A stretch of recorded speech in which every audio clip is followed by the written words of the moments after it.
Okey, alhamdulillah. Assalamualaikum warahmatullahi wabarakatuh. Alhamdulillah hari ni first time sembahyang Jumaat di masjid di negeri Perlis.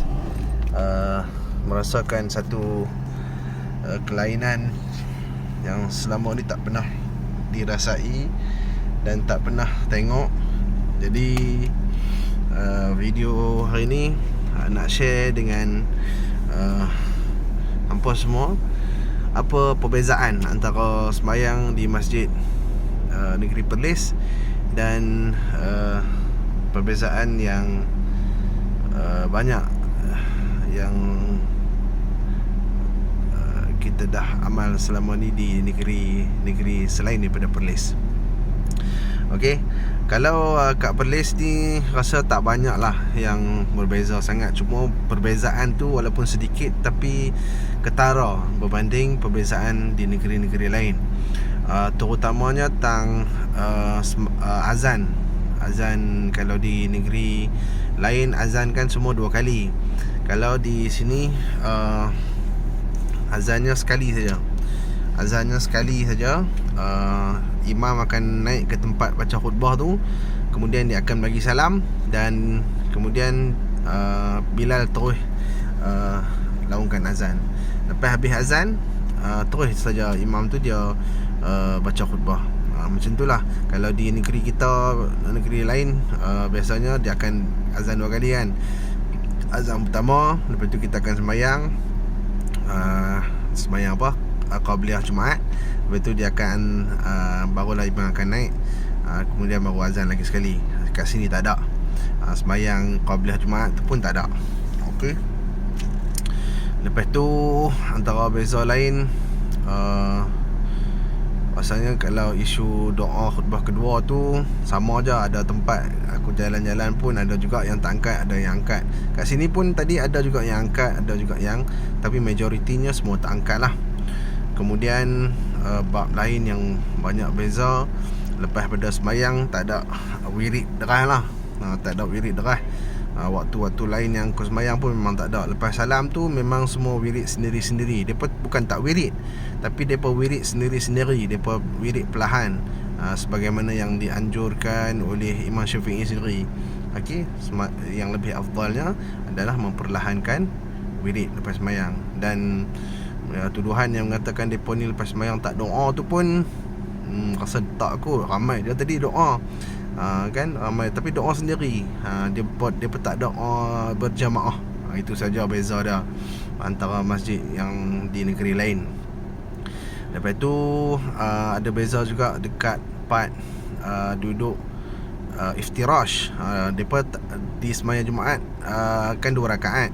Dalam mazhab Hanbali, kalau sembahyang 2 rakaat, duduk tahiyat akhir dia tak duduk tawarruk, dia duduk iftirash. Tapi ada juga yang duduk tawarruk, ada juga. Kebanyakan tadi nampak semuanya duduk iftirash. Maksudnya duduk macam duduk antara duduk tahiyat awal. Dia pun tak duduk kaki selip bawah kan. Dia tak duduk tawarruk. Lain, kalau yang lain rasa samalah. Sembahyang macam kita-kita juga. Mungkin cara angkat takbir dia pun tak ada usolli. Itu basic lah kalau kita tahu. Antara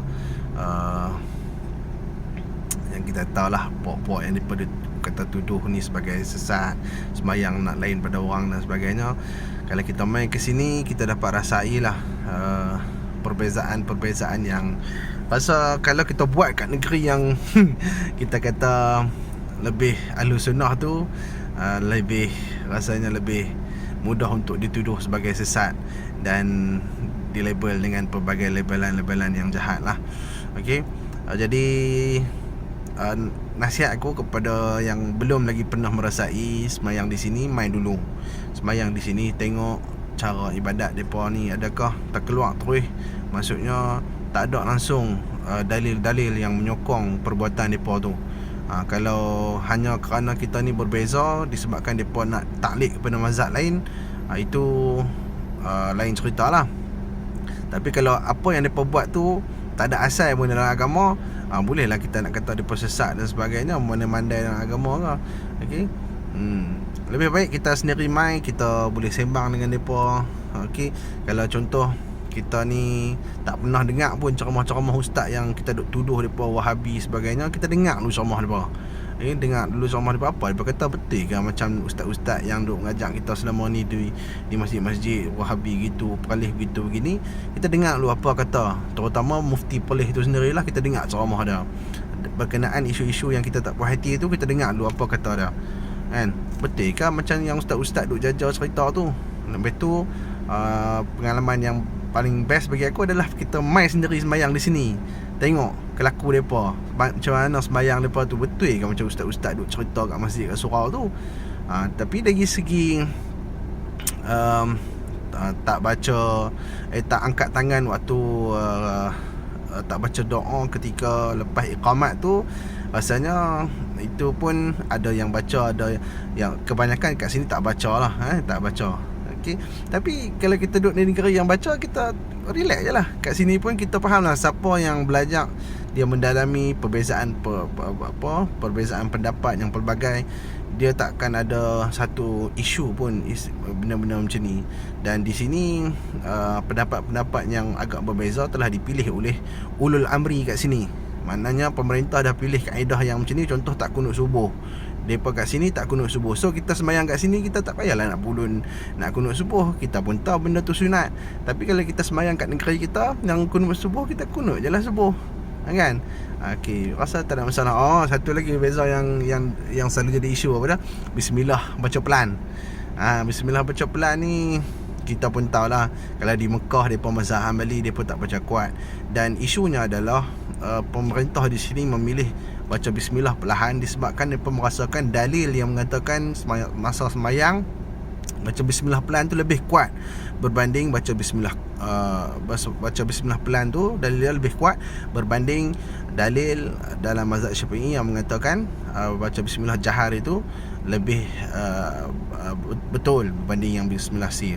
Jadi dua-dua ada khilaf dia, dan di sini depa memilih pendapat yang mengatakan bismillah sir. Kita hormatlah pandangan depa, kita duduk di sini kita pun sir lah, kan?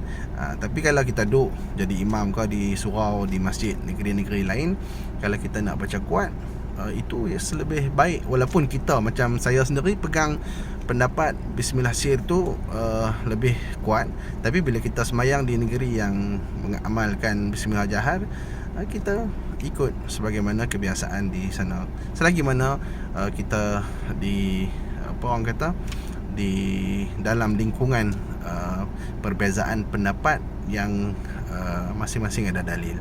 Okey, itu saja review pertama kali lah sembahyang Jumaat di negeri Perlis ni. Alhamdulillah, Allah Subhanahu Wa Taala bagi kelapangan, bagi orang kata rezeki datang sini. Malam tadi pun dapat jumpa dengan Dr. Mazhar sendiri di depan. Okey, dengar ceramah dia first time dekat Perlis lah. Kalau di tempat lain tu pernah aja banyak kali, tapi kat Perlis rasa ni pertama kali, semalam lah, malam tadi. Okey, terima kasih kerana menonton. Harap komen yang baik-baik lah. Okey, kita label sama-sama kita pun tak ke mana pun. Maksudnya orang yang melabel tu dia tahu je benda tu dosa. Dia tahu apa yang dia label tu, orang yang dia label tu tak suka dengan perkataan tu. Tapi kalau dia masih kekal nak melabel, dia tahu sahaja benda tu dosa sebenarnya. Tapi semata-mata nak menyakitkan hati orang yang dia label tu, dia tak peduli dah. Sebab ustaz-ustaz pun dia guna istilah yang sama, kan?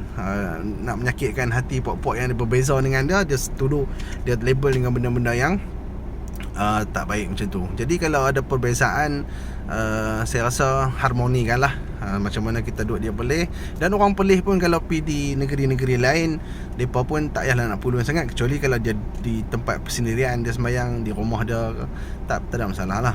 Tapi kalau dia sembahyang di masjid, di surau, di negeri-negeri lain, dia pun perlu juga menghormati pegangan dan pendapat mereka di negeri lain yang membolehkan apa yang di sini tak boleh. Okey, itu saja. Terima kasih kerana menonton. Kalau belum subscribe, rajin-rajinlah subscribe. Dan kalau rasa video saya ni bagus, boleh like dan komenlah yang bagus-bagus. Okey, terima kasih. Assalamualaikum warahmatullahi wabarakatuh.